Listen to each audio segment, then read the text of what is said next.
Le terme Bichdei Achilat Pras, c'est un terme qui est connu par nous tous dans toutes les halachot qui concernent les mesures d'alimentation, de manger quelque chose. Alors, on retrouve ce terme-là. Il faut, par exemple, quand je dois manger de la matzah, je dois manger une certaine mesure de matzah dans une certaine mesure de temps. Il faut que je mange un kazaï de matzah. Et bien sûr que je comprends que si j'ai mangé une miette toutes les demi-heures, ça s'appelle pas que j'ai mangé ce kazaï. Il est trop espacé. Il faut que je rentre le fait de manger ce kazaït, il faut que je le rentre dans un certain temps. Ce temps, ça s'appelle Bichdei Achilat Pras. Entre 2 et 9 minutes, il y a beaucoup d'avis dans ce shiur. Il y a en fait, toutes les minutes, c'est un nouvel avis. Il y a ceux qui disent 2 minutes, 3 minutes, 4 minutes, 5, 6, 7, 8, 9. C'est ici tous les avis de ce Bichdei Achilat Pras. En tout cas, notre Gemara, elle ramène ce terme-là dans la halacha de Pigoul. Cette halakha qu'on a vu déjà depuis le début de la Masechet. Et la Gemara, elle dit comme ça. Le Kohen qui faisait un des 4 services principaux du Korban, et lorsqu'il faisait un de ces 4 services, il a pensé que ce Korban va être mangé en dehors de son temps. C'est un Korban que je peux manger que aujourd'hui et cette nuit, et je ne peux plus le manger demain, par exemple, et lui, il a pensé que je vais manger ce Korban demain ou après-demain dans d'autres Korbanot. C'est le pigoul classique. Le Korban, il est pas bon, il est pas soul, et celui qui va le manger, il sera chayav karet. Et là, la Gemara, elle ramène quelques halachot, quelques doutes sur ce sujet de pigoul. Et la Gemara, elle dit comme ça. Quel sera le din si le Kohen, lorsqu'il faisait ce service du Korban, il a dit que je vais manger ce Korban en dehors de son temps, mais je vais le manger dans un temps qui est supérieur au temps de Kedei Achilat Pras. Donc finalement, ce Korban, on ne peut pas considérer que ce Korban va être mangé dans ce moment-là qui est interdit. Est-ce que ça aussi c'est Pégoul ou là, c'est pas Pégoul? Là-dessus, de là, on va essayer de passer à Kiddush, pour essayer d'approfondir un petit peu ce sujet de Kedei Achilat Pras. Il y a un grand Kiddush qu'on retrouve dans le Mishnah Bora à propos de Kiddush. Le Mishnah Bora, il dit comme ça, un père de famille, il fait Kiddush pendant Shabbat, et comme on le sait tous, il faut boire le vin du Kiddush. Donc il faut boire une mesure de Melolukmav, c'est une mesure de remplir sa joue. En général, c'est une majorité de révi'it dans une personne moyenne, c'est individuel. Et certains pensent que il n'y a pas besoin que celui qui a fait Kiddush, il prenne à lui tout seul cette mesure de Melolukmav. Il peut associer toute la famille. Si tous ensemble ont bu cette mesure de Melolukmav, c'est bon, ça marche. Dans la halakha, on ne préfère pas s'appuyer sur cet avis. On demande que le père de famille boive tout seul un Melolukmav, mais Bedieved, on est quitte, même dans le cas où le père de la famille il a bu une seule goutte, et en tout cas, entre tout le monde ensemble, il y a eu le Melolukmav qui a été bu. Et là-dessus, le Mishnah Bora, Siman Recha In Aleph, Sif Katan Ain Gimel, il dit comme ça, il faut quand même faire attention dans ce cas-là, si on additionne tout le monde dans le Melolukmav, il faut que tout le monde boive ce Melolukmav dans un seul temps, que tous prennent dans cette mesure de temps qui s'appelle Kedei Achilat Pras. Par exemple, 4 minutes. Là-dessus, il y a une grande difficulté. C'est très difficile de comprendre ce psak, et les poskim essayent de comprendre comment ça marche ici, cette histoire de Kedei Achilat Pras, lorsque, en fait, c'est quelque chose qui a été bu, qui a été consommé par plusieurs personnes. Venez, on essaie d'approfondir un petit peu ce sujet de Kedei Achilat Pras. On va revenir à notre kazaï de matzah. Le kazaï de matzah, il y a une mitzvah de manger. J'essaie de déterminer le verbe manger. Et je dis, le verbe manger, c'est de manger une mesure d'un kazaït dans un temps de keder chilat pras. Mais ici, faites attention, il faut manger, c'est-à-dire la mitzvah, elle s'adresse à la personne. À toi, en tant que juif, tu as une mitzvah de manger de la matzah. Et là, j'ai besoin de savoir que ce que ça s'appelle manger dans la Torah. Par contre, quand on parle du vin du kiddush, c'est très différent. Il n'y a pas de mitzvah de boire à la personne. C'est pas une mitzvah qui s'adresse à la personne de boire le vin. C'est le contraire. C'est le résultat qui est, on a besoin du résultat. C'est-à-dire, quand je fais kiddush sur un verre de vin, l'importance du kiddush, c'est de le faire sur un verre de vin entier. Et l'importance de la bracha, c'est aussi, finalement, que ce vin soit bu. C'est-à-dire, il n'y a pas de mitzvah de boire du vin. Il y a une mitzvah que ce vin soit bu. C'est le résultat et c'est une halakha qui repose sur le vin du kiddush et pas sur la personne. Après qu'on a bien compris ces différences, on peut revenir à essayer de déterminer maintenant ce qu'est d'achilat pras. Quand la halakha le Moshe Messinaï, il nous dit que manger veut dire de manger dans un certain temps, dans ce laps de temps qui s'appelle Keda Achilat Pras. C'est bien sûr quand on essaye de déterminer que ce que ça veut dire manger, ou bien que ce que ça veut dire boire. Que ce que c'est consommer dans un Keda Achilat Pras. Donc ça, c'est dans les choses où il y a une mitzvah de manger, ou bien il y a une interdiction de manger. Qu'est-ce qu'on appelle manger? C'est comme ça. Par contre, ici, c'est pas du tout ça. Ici, il faut que le vin soit bu. Et si il faut que le vin soit bu, d'abord, on comprend très bien pourquoi on peut se suffire de plusieurs personnes qui ont bu ensemble le vin.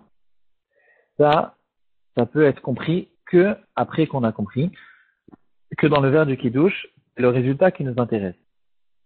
Donc finalement, ce verre, il a été vidé. Il a été vidé par une personne ou par plusieurs personnes. On comprend qu'il est possible de le vider par plusieurs personnes.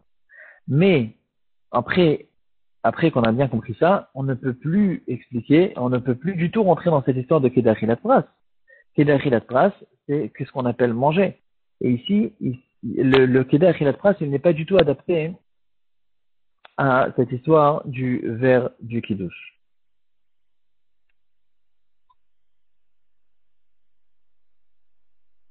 Donc maintenant, il faut essayer de comprendre ce que c'est cette histoire du Mishnah Bora. Il dit que quand plusieurs personnes ont pris le verre de vin, il faut le prendre dans Kedar Hilat Pras. Alors que si de toute façon il y a plusieurs personnes qui ont bu, la mesure n'a pas été bue par une seule personne, le verbe boire n'est pas adapté ici, et il n'est pas adapté, mais j'en ai pas besoin non plus, parce que finalement, ce qui m'intéresse, c'est le résultat que le verre soit bu, que le vin soit consommé, que je me retrouve finalement à la fin du kiddush, du processus du kiddush avec le verre vide, c'est ça ce qui m'intéresse, et donc si c'est comme ça, on ne comprend pas du tout comment rentre ici l'histoire de Kedar Hilat Pras. J'espère que j'étais bien clair sur cette question. Là-dessus, il y a une très très belle explication qui, en fait, qui est prouvée de notre souga. On revient à notre souga. On a vu, à propos de ce pigoul, la Gemara, elle a plusieurs doutes. Le doute de la Gemara, le premier, c'est comme ça. Un Kohen qui a dit pendant qu'il a fait le service du Korban, qu'il va manger le Korban en dehors de son temps. En dehors du temps qui a été déterminé par la Torah, le Korban, il est devenu pasoul, et là, la Gemara, elle dit comme ça. Qu'est-ce qu'il en est dans le cas suivant? Le Kohen, il a dit, je fais la shrita de ce Korban avec l'intention que un kazaït de la viande de ce Korban va être mangé en dehors de son temps, après son temps. Par contre, il va être mangé par deux personnes. Ici, le 2 de la Gemara, il est comme ça. D'un côté, il y aura un kazaï du Korban qui va être mangé en dehors de son temps. Et voici le pigoul classique. D'un autre côté, chacun de ces deux personnes qui vont manger la moitié de chacun, une moitié du kazaït, ils n'ont pas fait l'interdiction, ils n'auront pas par exemple le karet, ils n'ont pas fait l'interdiction de la Torah de manger un korban après son temps. Donc, sur qui il faut regarder? C'est un petit peu la question qu'on a vu un petit peu ici sur le verre du kiddush. Si on regarde les gens qui prennent le korban, ici, le korban, il n'y a personne qui a fait l'interdiction, qui va faire l'interdiction de manger ce korban après son temps. Par contre, si on regarde le korban, il y a ici un kazaït du korban qui a été consommé après son temps. Là-dessus, la Gemara, elle conclut, et elle dit comme ça. Si on a devant nous un pigoul, le Kohen, il a été mefagel le korban, parce que il faut ici regarder la viande du korban et pas les gens qui mangent ce korban. Et puisqu'il y a un kazaï de ce korban qui va être mangé en pré son temps, il y a devant nous un pigoul. Et donc, en fait, ça ne nous dérange pas le fait, ça n'empêche pas le pigoul, le fait qu'il y a personne qui va faire l'interdiction minatora de manger le korban en dehors de son temps, parce que chacun, il va manger qu'un demi-kazaït, mais puisqu'on ne regarde pas les gens, on regarde le korban, il y a devant nous un pigoul, et comme ça est la conclusion de la Gemara. Ensuite, la Gemara, elle rentre dans le deuxième safek, qu'on a vu au début. Qu'est-ce qui se passe dans le cas où le korban, il a dit, le Kohen, pardon, il a dit, je vais manger un kazaï de ce korban après son temps, par une seule personne, mais je veux le manger dans un temps qui est supérieur à Keder Chilat Prat. Et là, on ne comprend pas c'est quoi le deuxième safek de la Gemara. On vient de comprendre, on a bien compris, qu'il faut regarder le korban et pas les gens qui mangent ce korban.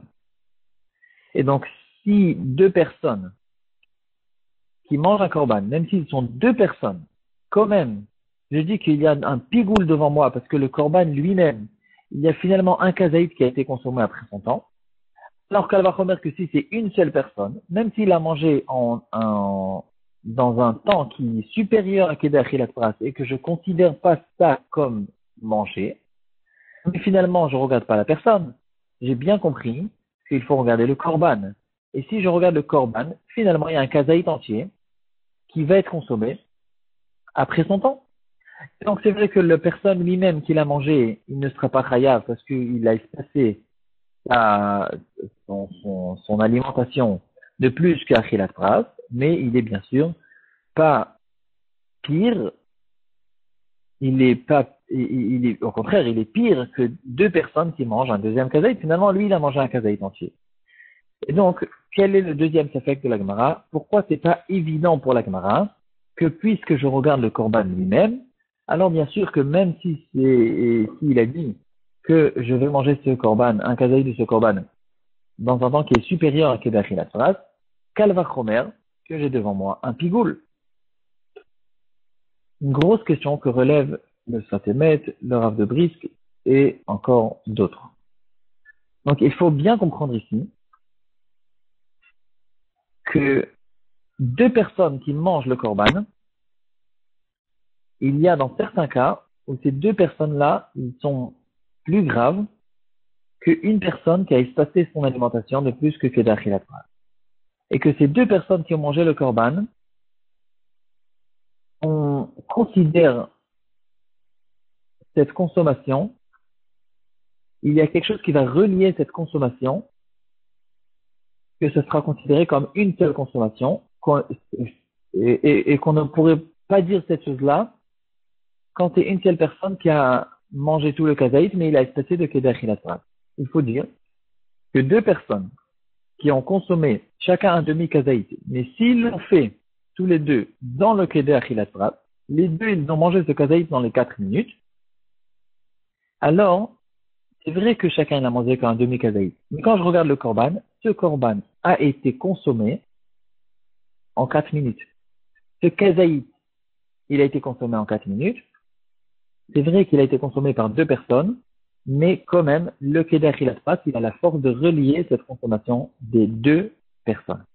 Par contre, une seule personne qui a mangé un kazaït, mais il a espacé en dehors de plus que Kedach et la trace, c'est une, en regardant le korban, c'est une consommation qui est moins que deux personnes qui ont mangé les deux ensemble un demi-kazaït dans le même Kedach et la trace.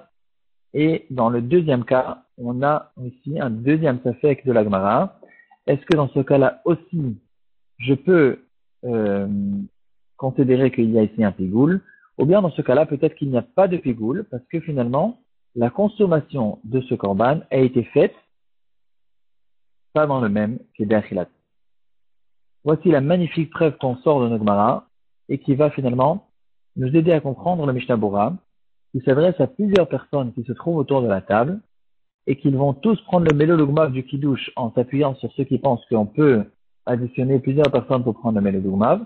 Et quand même, le Mishnah Bora, il dit, regardez, c'est vrai que vous êtes plusieurs à prendre ce Mélolugmav, mais faites attention de tous le prendre dans le même Kedeh Achilat Pras pour qu'on puisse considérer qu'il y a une seule consommation, même si elle a été faite par plusieurs personnes, c'est quand même une seule consommation.